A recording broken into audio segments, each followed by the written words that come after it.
अस्सलामुअलैकुम। City Lahore news के साथ मैं हूं मोहम्मद आसम राजपूत। सबसे पहले आपको लाहौर से खबर दें कि लाहौर में assistant commissioner model town Zeeshan Nasrullah Ranjha की जानिब से प्राइस कंट्रोल के हवाले से कार्रवाइयाँ जारी हैं।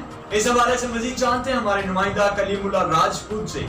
जी कलीम, बताइएगा क्या तफसीलात हैं? जी बिल्कुल, तफसीलात के मुताबिक डिप्टी कमिश्नर दानिश अफजाल की हदायत पर assistant commissioner model town Zeeshan Nasrullah Ranjha की बरवक़्त कार्रवाइयाँ जारी। बरकत मार्केट का दौरा किया, फलों और सब्जियों की क्वालिटी और मेयार को चेक किया गया, ओवर चार्जिंग का जायज़ा लिया गया, रेट लिस्ट नुमाया जगह पर लेने का कहा गया। 7 अफराद को नाजायज़ मुनाफाखोरी की वजह से गिरफ़्तार कर लिया गया और गिरां फरोशी किसी सूरत बर्दाश्त नहीं की जाएगी। इसी मॉडल टाउन का मज़ीद कहना था कि डिप्टी कमिश्नर लाहौर दानिश अफजाल की हदायत पर कार्रवाइयाँ जारी रहेंगी।